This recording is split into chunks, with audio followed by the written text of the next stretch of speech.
नमस्कार दोस्तों, कैसे हैं आप लोग। देखिए, आज के इस वीडियो में हम बात करने वाले हैं सुजलॉन एनर्जी के बारे में। और बहुत ही खास, बहुत ही स्पेशल वीडियो है। 7 से 8 मिनट की वीडियो हो सकती है। रिक्वेस्ट रहेगी कि वीडियो को पूरा देखें, क्योंकि पूरा देखने के बाद आपको आपके मन में डाउट नहीं रहेगा कि क्या सुजलॉन एनर्जी बाई करना चाहिए, नहीं करना चाहिए, क्या सुजलॉन एनर्जी एक मल्टीबैगर बन सकता है, क्या हमने जो इन्वेस्टमेंट किया है वह रिटर्न आएगा। Complete A to Z information आपको इस वीडियो में मिलने वाली है। तो रिक्वेस्ट रहेगी, वीडियो अच्छी लगे तो लाइक करो, और फर्स्ट टाइम विजिट कर रहे हैं तो जेन्युइन इन्फॉर्मेशन के लिए चैनल को सब्सक्राइब कर लें।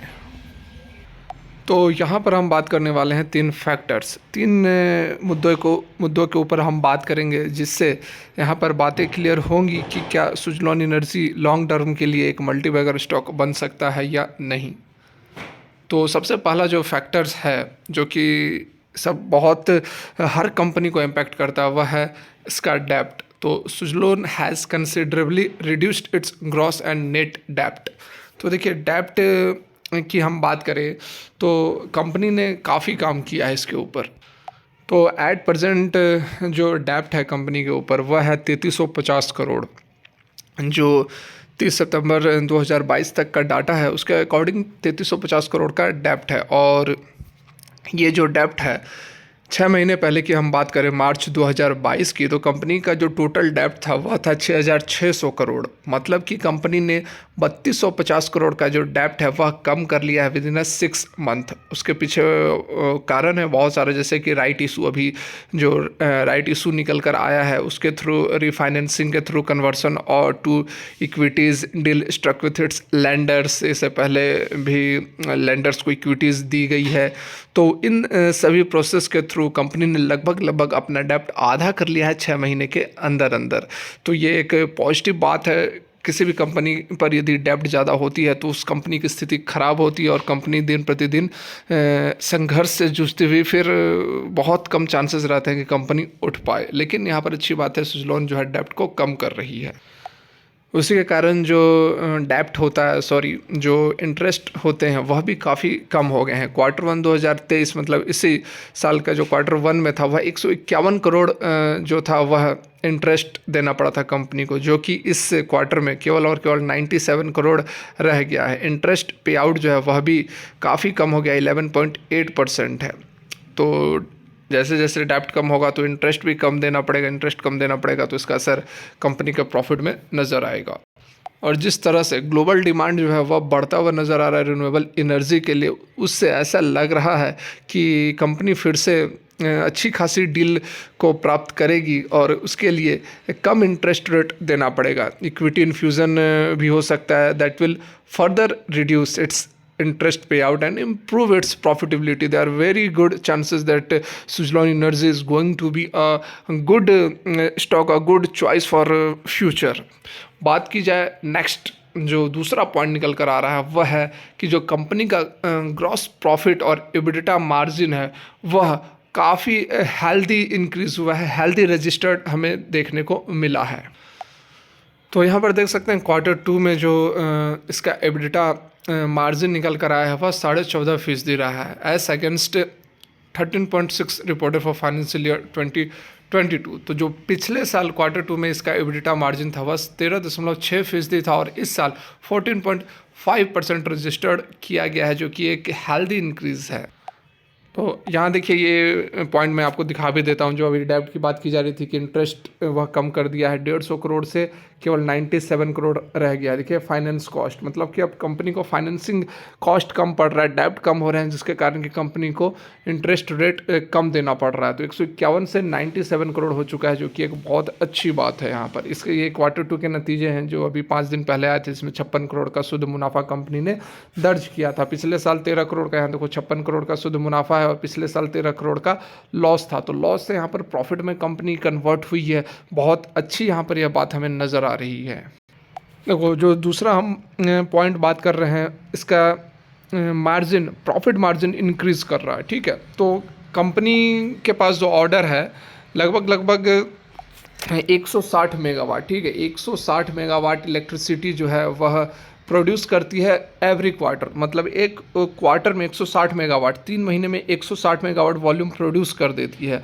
और कंपनी का जो ऑर्डर बुक है एट प्रेजेंट वह 952 मेगावाट का है, ठीक है, 52 मेगावाट का ऑर्डर जो है ऑलरेडी कंपनी के पास है। मतलब कि आने वाले 6 क्वार्टर तक कंपनी जो है बिल्कुल बिजी रहने वाली है। तो इससे बिल्कुल यहाँ पर पता चलता है कि आने वाला जो 6 क्वार्टर है 6×18, ठीक है, लगभग 1.5 साल तक कंपनी के पास बहुत बड़े बड़े प्रोजेक्ट्स हैं। तो इसका जो इम्पैक्ट है आपको स्टॉक के प्राइस के अंदर भी देखने को मिलेगा। तीसरा जो सबसे बड़ा पॉइंट है जो कि सुजलोन एनर्जी को एक बेटर स्टॉक बनाता है, एक मल्टी बैगर स्टॉक बनाता है यदि आप लॉन्ग टर्म के लिए होल्ड करते हैं, तो वह है इसका इंडिया के अंदर विंड पावर कंपनीज़ का क्या स्कोप निकल कर आ रहा है। तो देखिए at present wind power capacity जो है वह 42 गीगावाट है। टोटल इंडिया की टोटल जो एनर्जी कैपेबिलिटीज़ हैं उसमें विंड पावर जो पार्टिसिपेट करता है 10.2%, मतलब 42 गीगावाट, ठीक है। और यहाँ पर जो टारगेट रखे गए हैं वह 140 गीगावाट का है। विंड एनर्जी की केवल बात की जा रही है। 2030 तक का 140 गीगावाट का टारगेट है, यानी कि अगले 7 साल तक 98 गीगावाट विंड पावर कैपेसिटी को ऐड किया जाना है, जो कि CAGR जिसका 18.75% है। और जिसमें सुजलॉन एनर्जी की बात की जाए तो वह 19.5 गीगावाट प्रोड्यूस करता है। देखिए सुजलॉन जो current global wind power generation capacity है मैन्युफैक्चर और ऑपरेशन दोनों की, वह है 19.5 गीगावाट, जिसमें से कि 14.5 गीगावाट जो है वह एशिया के अंदर प्रोड्यूस होता है। आपको पता होगा कि ये जो सुजलॉन एनर्जी है केवल इंडिया के अंदर ही नहीं, इसका बिजनेस बहुत बड़ा है, लगभग 17 देशों के अंदर, ठीक है, 17 देशों के अंदर यह सिचुएटेड है, जिसमें से कि अमेरिका हो गई, नॉर्थ और साउथ दोनों America, Europe, Australia, south Africa, Asia और इंडिया, ये सभी देशों में यहाँ पर बिजनेस है इसका। और जो वार की सिचुएशन थी रसिया और यूक्रेन के बीच में, उसके बाद से और भी इसको मदद मिलने वाली है क्योंकि और जो रॉ मटेरियल्स हैं वह महंगी हो गई हैं वार के कारण। तो इस कारण से सुजलॉन एनर्जी के पास बहुत बड़ा स्कोप है। अभी जो डिमांड है, जो टारगेट रखे गए हैं 2030 तक का, उसको फुलफ़िल करने के लिए सुजलॉन एनर्जी एक बढ़िया ऑप्शन रहेगा, क्योंकि यह काफ़ी बड़ा यहाँ पर कंट्रीब्यूशन करता है ओवरऑल। पूरे इंडिया की बात करें तो विंड एनर्जी के सेक्टर में सुजलॉन एनर्जी का काफ़ी बड़ा शेयर है, ठीक है। उसके साथ में देखिए एक और भी अच्छी जो खबर है वह है कि जो इंडियन गवर्नमेंट है वह मान गई है किसके लिए, तो रिवर्स ऑक्शन, ठीक है, for bidding of wind power auction. Wind power का जो ऑक्शन किया जाता है रिवर्स सिस्टम के थ्रू, उसको बंद करने के लिए भारत सरकार मान गई है। इससे क्या होता है कि रिवर्स सिस्टम से जो कंपटीशन है वह काफ़ी ख़राब कंपटीशन हो जाता है और मेसिंग लोअरिंग ऑफ टैरिफ्स, मतलब जो टैरिफ होता है वह काफ़ी कम हो जाता है ऑक्शन के थ्रू। तो उसको सरकार मान गई है कि इस सिस्टम को ऑक्शन को बंद कर दिया जाएगा, जिसका कि फ़ायदा सुजलॉन एनर्जी को होने वाला है।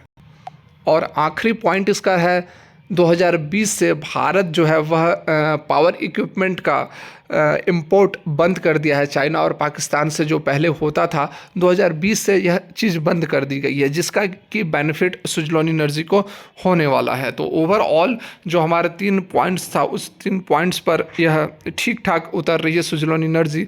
तो इन मुद्दों को देखते हुए बिल्कुल यहाँ पर मुझे जो लगता है कि सुजलॉन एनर्जी आने वाले समय में आप लॉन्ग टर्म के लिए होल्ड करते हैं तो सुजलॉन एनर्जी एक मल्टी बैगर बन सकता है। आप लाख लगाओगे आपको करोड़ रुपए भी यह बनाकर दे सकता है। एट परसेंट यहाँ पर हमें पोटेंशियल दिख रहा है सुजलॉन एनर्जी के अंदर। तो ये थी मेरी एक एनालिसिस, एक विश्लेषण। यदि अच्छी लगी हो तो लाइक करें और इस तरह की लेटेस्ट और जेन्युइन इन्फॉर्मेशन के लिए चैनल को सब्सक्राइब कर ले। Thanks for watching.